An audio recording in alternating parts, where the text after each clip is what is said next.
Et bonjour à tous, aujourd'hui on va aborder un livre, un des meilleurs livres que j'ai lu de ma vie, 12 règles pour une vie de Jordan Peterson. Je pense que ce livre ferait du bien à beaucoup de personnes pour les aider à retrouver du sens à leur vie, assumer le poids de l'existence et réussir à vaincre le nihilisme. Si tout le monde comprendrait, connaîtrait et appliquerait les règles de ce livre, je peux garantir qu'il y en aurait beaucoup qui iraient mieux dans leur vie. Et comme j'ai remarqué que Jordan Peterson n'était pas forcément connu en France, ou certaines personnes le connaissent mais pour des raisons politiques qui ne nous intéressent pas ici, donc ce fameux livre il est quand même assez conséquent, et comme je sais que tout le monde n'a pas la motivation ou le temps de lire des gros livres, j'ai donc décidé de faire un résumé de 6 règles de ce livre. Si ça peut en aider certains ou même pousser des gens à s'intéresser à ce livre, ça serait parfait. Avant de commencer, je tiens à préciser que moi je ne fais que résumer les conseils donnés dans ce livre. Je résume de manière à ce que ça soit agréable à regarder et à écouter, mais ne considérez pas que c'est moi qui vous donne les conseils, mais bien Jordan Peterson, qui est un psychologue clinicien, un intellectuel et un professeur de psychologie à l'université de Toronto. Donc voilà, je ne parle pas plus, voici donc 6 règles de vie selon Jordan Peterson.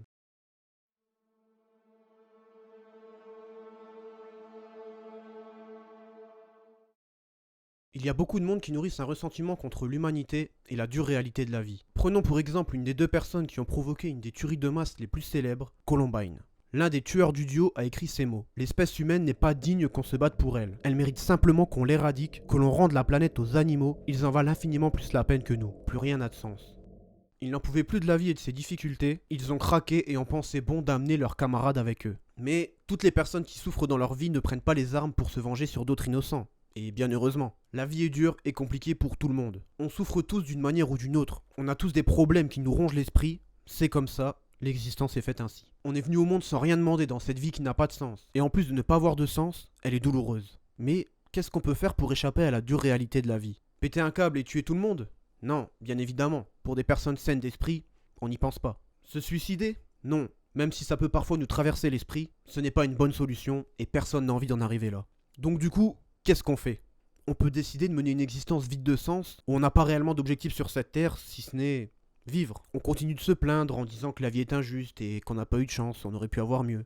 Ou alors, on choisit une autre solution, mais qui est bien plus difficile, et qui réclame beaucoup de force et d'énergie. C'est la solution qui consiste à détruire la vie, à se dire, ok, maintenant que je suis là, qu'est-ce que je peux faire? C'est de comprendre que oui, la vie est un non-sens, mais maintenant qu'on est là, qu'est-ce qu'on a d'autre à faire que de l'affronter du mieux possible? On est tous ici, dans la même galère. Alors, c'est quoi la meilleure chose possible qui est à faire, à part améliorer notre existence et celle des autres? La vie est très difficile et chacun est destiné à souffrir d'une manière ou d'une autre. Les tueurs de masse pensent que l'injustice de la vie justifie leur acte et la vengeance. Mais si on suit cette logique de perpétuer le mal de l'existence en s'apitoyant sur notre sort et en étant inactif, où est-ce qu'on va?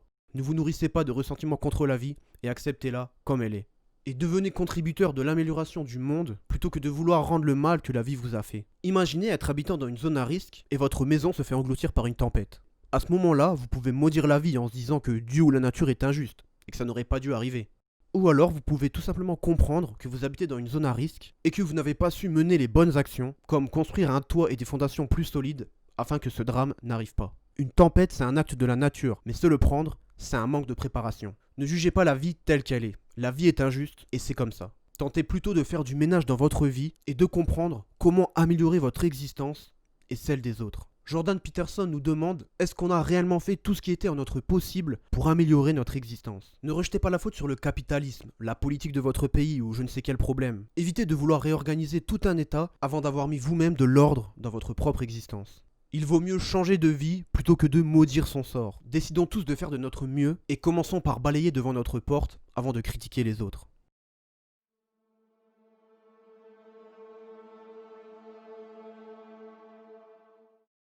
Pour comprendre cette règle, Jordan Peterson prend pour exemple nos amis les homards avec leur manière de vivre et de survivre. Les homards, pour vivre une existence paisible, ont besoin d'une bonne cachette et d'un bon emplacement, qui allie à la fois sécurité et nourriture à proximité. Les crustacés qui occupent donc un territoire de premier choix ont plus de chances de survivre, dû à leurs bonnes conditions de vie apportées par leur abri de qualité. Mais les homards, eux, ils n'ont pas d'argent pour acheter un terrier. Et les abris de bonne qualité au fond de la mer se font rares et précieux, car sur un même territoire il y a plusieurs homards en concurrence qui veulent tous vivre leur meilleure vie. Donc les homards, pour savoir qui aura l'abri de meilleure qualité, ça se passe pas à coup de crédit immobilier mais bien à coup de grosses pinces d'écrevisses dans la tête pour savoir qui est le plus fort. Donc, même si c'est très intéressant, Jordan Peterson ne nous parle pas des homards pour rien. On en vient au but qui est la neurochimie de la victoire et de la défaite, la sérotonine et l'octopamine.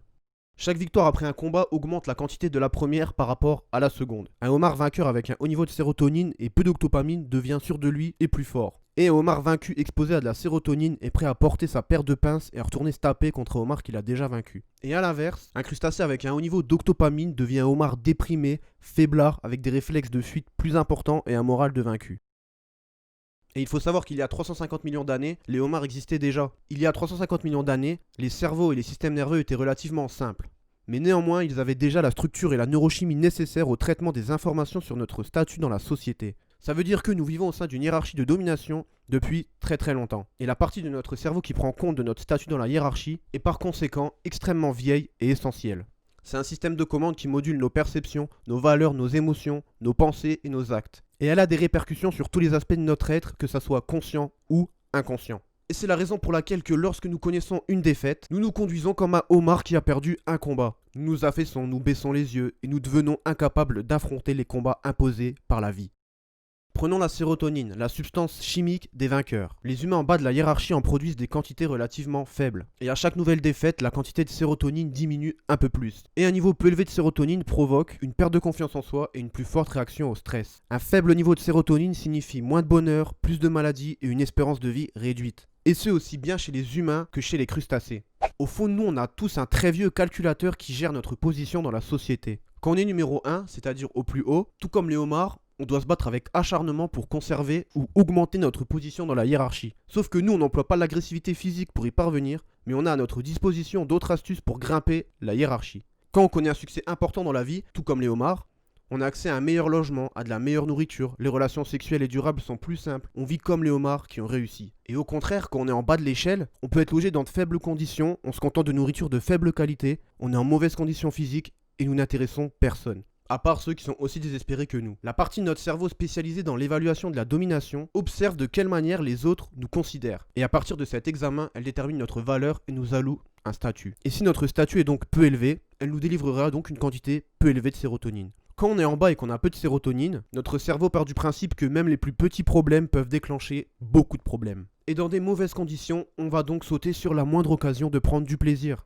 Et qu'importe si c'est honteux ou illégal, on va vivre de façon à ne pas rater chaque rare occasion de plaisir qui se présentera à nous. Donc on va plus facilement céder à l'alcool, la drogue ou avoir des rapports sexuels un peu honteux avec des personnes qui ne nous plaisent pas vraiment. Et au contraire, quand la sérotonine coule à flot et nous donne de l'assurance car notre position est stable, il est inutile de saisir instinctivement tout ce qui nous tombe sous la main, car notre cerveau étant serein, on peut donc sélectionner nos plaisirs sans crainte. Et c'est donc pour ça qu'on en vient au titre du chapitre, tenez-vous droit, les épaules en arrière. Car si vous restez avachi adoptant la même posture qu'un homard vaincu, les autres vous attribueront un statut peu élevé. Et donc le vieux régulateur que vous partagez avec les crustacés vous donnera une note de domination basse. Ensuite, votre cerveau produira moins de sérotonine, vous serez donc moins heureux, plus anxieux, etc. Par exemple, si vous mettez vos muscles du visage dans une position triste, vous aurez sans doute l'impression d'être plus triste. Et au contraire, si vous le faites joyeux, vous aurez l'impression d'être plus joyeux. Et pour le corps, eh bien c'est pareil. Par exemple, dans l'espace social que vous partagez avec d'autres, si votre posture est médiocre et que vous êtes avachi, vous vous sentirez donc vaincu. Et la réaction des autres ne fera qu'amplifier ce sentiment, car les humains, comme les homards, s'évaluent mutuellement en partie par la posture. Si vous vous présentez avec une posture de vaincu, les autres réagiront comme si vous êtes quelqu'un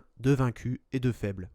Oui, quand on est à un point mort dans sa vie, ça peut paraître ridicule de se dire « je vais me tenir droit » et ça va aller mieux. Mais il faut comprendre qu'il faut bien commencer quelque part, et c'est en faisant plein de petites actions que notre quotidien s'améliore. Se lever physiquement n'est pas qu'une simple modification visuelle, car vous n'êtes pas qu'un corps. Se lever physiquement implique aussi de se lever métaphysiquement. Vous affrontez la vie et vous commencez par amorcer un processus pour récupérer la sérotonine que vous avez trop longtemps ignorée. Incitez la sérotonine à couler à flot dans vos canaux neuronaux. Les gens, y compris vous-même, partiront du principe que vous êtes compétent et capable en vous voyant, ou au moins ne penseront pas l'inverse. Donc, puisez votre inspiration dans le homard vainqueur et ses 350 millions d'années de sagesse. Tenez-vous droit, les épaules en arrière.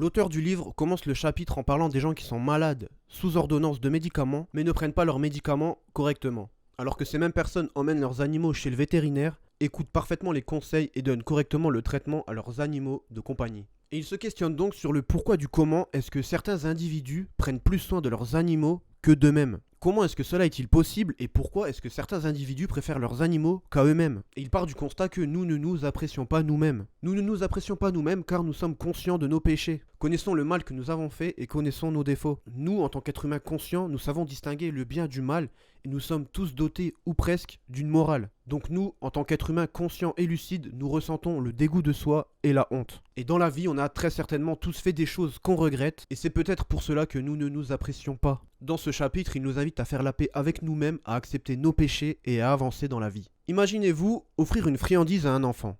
Vous le rendez heureux, c'est bien, mais cela ne signifie pas que vous devez uniquement le nourrir de sucreries. Heureux ne veut pas forcément dire bénéfique. Si c'est votre enfant par exemple, vous devez lui apprendre à se brosser les dents et à ne pas trop manger de sucreries pour être en bonne santé. Si vous faites ça, c'est parce que vous aimez votre enfant et vous voulez ce qu'il y a de meilleur pour lui. Donc, vous vous occupez de lui de la meilleure des façons possibles, de manière à ce qu'il devienne vertueux et responsable dans le but qu'il mène une existence paisible. Et donc, pourquoi en mériteriez-vous moins que lui?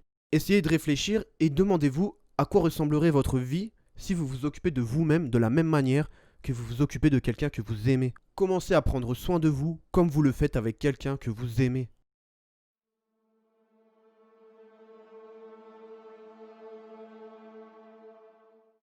Parfois, lorsqu'on a une piètre opinion de soi ou qu'on refuse d'assumer le poids de son existence, on choisit de côtoyer des individus qui sont comme nous. On choisit de côtoyer des personnes qui se complaisent à se plaindre des malheurs de la vie plutôt que d'assumer la vie. On aime souvent avoir des fréquentations néfastes car c'est plus facile de déblatérer des malheurs de la vie et d'amplifier nos souffrances avec celles des autres que de prendre sa vie en main.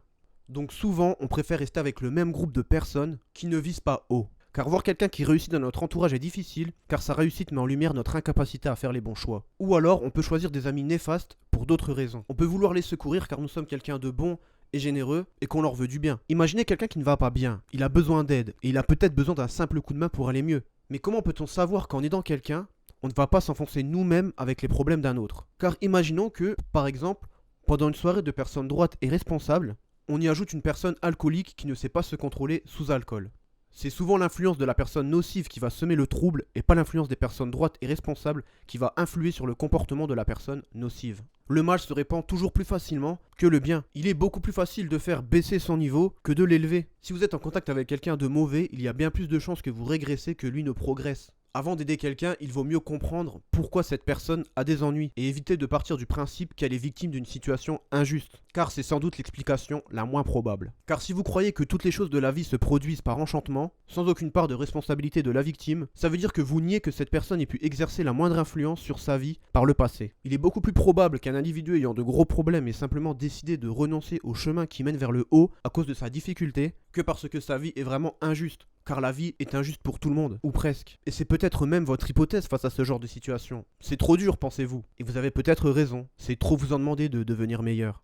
Mais réfléchissez, l'échec est facile à comprendre. Le vice est facile, l'échec aussi. Il est bien plus facile de renoncer, d'éviter de réfléchir et de remettre à demain ce qui doit être fait aujourd'hui, que de sacrifier le présent au profit de l'avenir. Vous êtes peut-être le type de personne qui préfère chercher des explications que la vie est injuste, plutôt que de vous regarder en face et d'assumer votre incapacité à faire les bonnes actions et votre refus de vous battre et de vivre. Donc peu importe notre mentalité, l'auteur nous conseille de choisir des gens qui souhaitent améliorer les choses et non les aggraver. Et que ce n'est pas une décision égoïste d'écarter les individus néfastes et de garder uniquement les individus dont la présence est bénéfique. Il est même plutôt normal de fréquenter des individus qui seront ravis de vous voir progresser, car si vous vous entourez uniquement de personnes qui vous soutiennent, elles ne supporteront pas de vous voir faire de mauvaises choses et elles vous encourageront à faire ce qui est bénéfique pour vous. Alors que ceux qui n'ont aucune envie de viser plus haut feront le contraire. Ils seront jaloux de vos réussites et de vos exploits et ils tenteront de minimiser vos actes en mettant en avant les leurs. Ils vous rabaisseront parce que vos progrès mettent en lumière leurs propres défauts. Lorsque vous osez viser plus haut, vous faites alors apparaître au grand jour les défauts de beaucoup. Et vous leur prouvez que leur immobilisme est injustifiable et vous leur rappelez que s'ils ont cessé de prendre soin d'eux, ce n'est pas à cause des galères de la vie qu'ils visent bas, mais bien parce qu'ils refusent de porter leur vie sur leurs épaules. Donc, choisissez pour amis des gens qui souhaitent ce qu'il y a de mieux pour vous.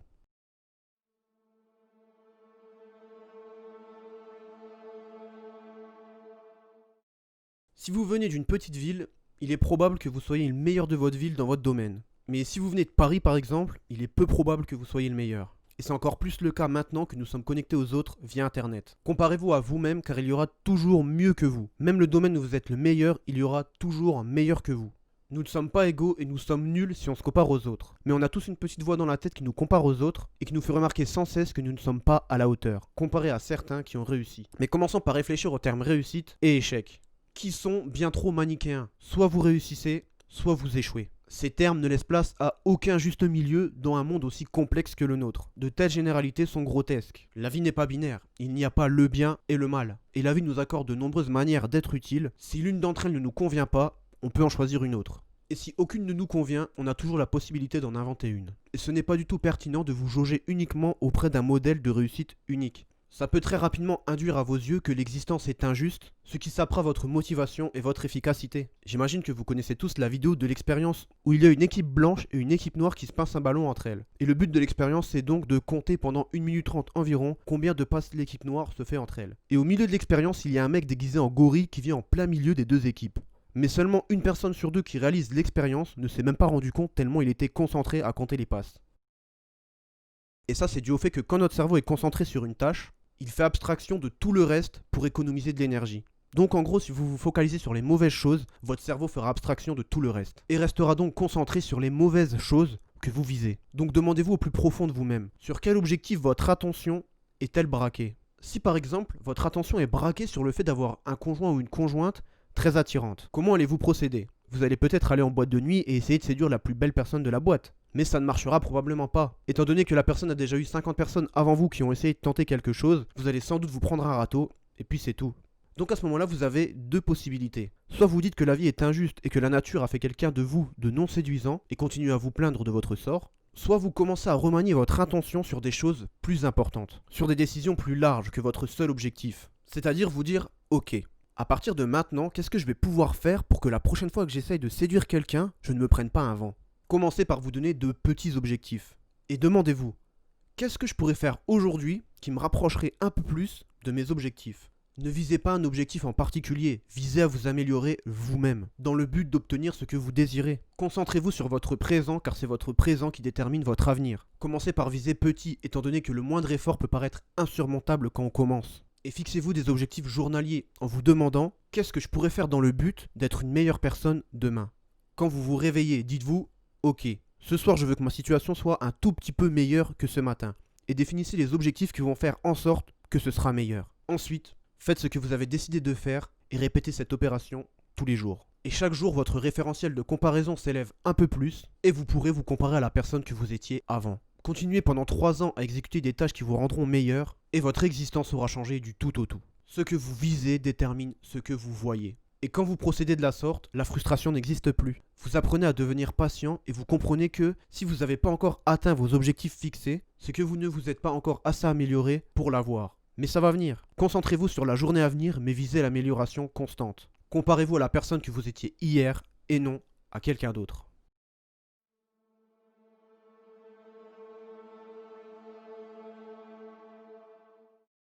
Vivre, c'est souffrir, c'est une évidence. Que pouvons-nous faire de cela? La réponse la plus simple et la plus évidente serait de continuer à prendre du plaisir et de laisser libre cours à nos envies. Prendre la vie comme elle vient. Ce n'est pas nouveau et ça fait bien longtemps qu'on se sert de la souffrance de la vie pour justifier notre recherche égoïste du plaisir immédiat. Courte et triste est notre vie, il n'y a pas de remède, on va tous mourir et on ne connaît personne qui soit revenu de la mort. Nous sommes nés du hasard et après nous serons comme si nous n'avons jamais existé. Avec le temps, notre nom tombera dans l'oubli et nul ne se souviendra de nous, même notre descendance. Notre vie passe comme un nuage, comme un coup de vent, comme une vague qui vient se terminer sur la plage. Nos jours et nos heures sont comptés et nul ne revient de la mort. Mais, parce que oui, il y a un mais, il y a bien longtemps nous avons découvert le temps. Et avec ça, nous avons découvert qu'il était possible de le modifier, avec la relation de cause à effet de nos actes. Sacrifice de l'instant présent au vu de l'avenir. La réalité est structurée de telle sorte qu'il est possible de marchander avec elle. La relation de cause à effet entre nos actes et la qualité de notre avenir est bien réelle. On peut engranger le fruit du travail d'aujourd'hui au vu d'un meilleur avenir. Ne cédons pas à la gratification immédiate qui n'apporte rien de bon à notre moi futur. Essayons de penser à lui et essayons de lui offrir ce qu'il y a de mieux possible. Prenons pour exemple que vous vous êtes fait à manger. Vous vous êtes fait à manger un repas que vous adorez. Il y en a beaucoup, bien assez pour 2 repas, vous vous en laissez pour votre prochain repas. Ça, c'est une gratification différée. Vous pensez à votre moi futur. Maintenant, voyons voir ce qui se passe quand vous cédez à la gratification immédiate. Imaginons que comme vous adorez tellement votre repas, vous ne pouvez pas vous empêcher de céder à vos pulsions et vous engloutissez tout votre plat en une fois. Vous avez été égoïste avec vous-même. En mangeant tout d'un coup, vous n'avez pas pensé à votre moi futur, qui devra donc manger un repas fade et basique. Alors que si vous vous étiez contrôlé, votre moi futur aurait pu lui aussi manger un bon repas. Et c'est un peu ce que vous faites dans la vie de tous les jours quand vous ne faites rien, et que vous cédez à vos pulsions qui ne procurent qu'un simple plaisir immédiat. Vous prenez un plaisir immédiat, mais ça n'aide en aucun cas votre moi futur. Sacrifiez-vous maintenant pour en profiter plus tard. Il faut comprendre que céder à la solution de facilité n'apportera rien de bon à votre existence et à celle de votre entourage. Céder à vos pulsions, c'est de choisir de perpétuer une souffrance qui pourrait être évitée si vous choisissez de vous concentrer sur l'essentiel et non le plus opportun. Le monde est cruel, certes, mais Jordan Peterson nous questionne, que faisons-nous pour améliorer l'existence? La vie est dure, mais si vous baissez les bras et que vous cédez au plaisir futile, ça veut dire que vous acceptez de faire perpétuer le mal qu'est la vie, alors que vous auriez pu endosser la responsabilité de rendre ce monde moins cruel. Si vous n'avez pas atteint vos objectifs et que vous n'avez pas été à la hauteur de la vie et que vous baissez les bras, si vous renoncez à vous battre et que vous n'assumez pas le poids de l'existence, votre décision va amplifier la tragédie qu'est la vie. Alors que si vous êtes discipliné et que vous privilégiez l'avenir au présent, vous pourriez modifier la structure de la réalité à votre avantage et à celui des autres. Pour chasser la douleur de votre vie, le sacrifice et le travail sont nettement plus efficaces que les plaisirs impulsifs. Ce n'est pas les autres qui sont fautifs du caractère immonde de la vie, c'est peut-être nous-mêmes. Est-ce que nous faisons des actions qui améliorent la condition de notre futur et de l'existence elle-même? Si le monde qui nous entoure n'est pas celui que l'on désire, il est temps de nous interroger sur nos valeurs et de devenir ce que nous pourrions être plutôt que de rester ce que l'on est. Il ne faut pas baisser les bras devant la vie. La vie est dure. Mais si on baisse les bras, ça veut dire qu'on accepte de faire perpétuer le mal qu'est la vie. Alors qu'on aurait pu endosser la responsabilité de rendre ce monde moins cruel. Si on place la réduction de la souffrance inutile au sommet de notre hiérarchie de valeurs, ça équivaut à travailler à l'avènement d'une meilleure qualité de vie sur Terre. L'essentiel, c'est d'améliorer le monde dans lequel on est. Si vous nourrissez un ressentiment contre la vie, parce que la vie est injuste. Cherchez justement à comment pourriez-vous améliorer cette humanité, c'est-à-dire que pourrais-je faire de mon temps pour améliorer les choses plutôt que de les aggraver. Si on remplit tous ces obligations morales et que nous collons tous au sommet de notre hiérarchie de valeurs l'étiquette « améliorer le monde », peut-être qu'on découvrira un sens plus profond à nos vies. Évitons la facilité. La facilité, c'est d'éviter les responsabilités imposées par la vie. La facilité, c'est de transférer la malédiction qui plane au-dessus de nous sur quelqu'un d'autre ou sur notre moi futur. La facilité, c'est de faire en sorte de dégrader l'avenir que de faire en sorte de l'améliorer. Ne soyons pas un fardeau pour le monde. Soyons un bâtisseur d'un monde meilleur. Assumons la vie et regardons-la en face. Et faisons tous en sorte d'accepter l'existence et ses défauts et faisons en sorte de l'améliorer pour nous et pour nos proches. Ne cédons pas à la facilité qui n'a d'utilité ni pour nous, ni pour les autres. Ne privez pas le monde de l'apport que vous pouvez lui apporter. Concentrez-vous sur l'essentiel et non le plus opportun. Ce qu'il faut comprendre de ce livre, c'est que maintenant que nous sommes en vie, assumons-la et faisons en sorte de réussir le mieux possible. De toute façon, il n'y a rien de bien mieux à faire. La vie est difficile, elle y est pour tout le monde. L'existence est faite ainsi, on souffre tous, mais si on souffre, c'est que c'est à nous de prendre la responsabilité d'améliorer les choses pour nous et pour les autres. Soyez la personne sur qui on peut compter. Ne soyez pas un problème pour le monde, il en a déjà suffisamment. Endossez la responsabilité de la vie. Soyez courageux et fort. Améliorer le monde et rendre l'existence meilleure est la plus belle des choses que vous pouvez faire. Je vous remercie de m'avoir écouté. On n'oublie pas le like et l'abonnement et je vous dis à bientôt.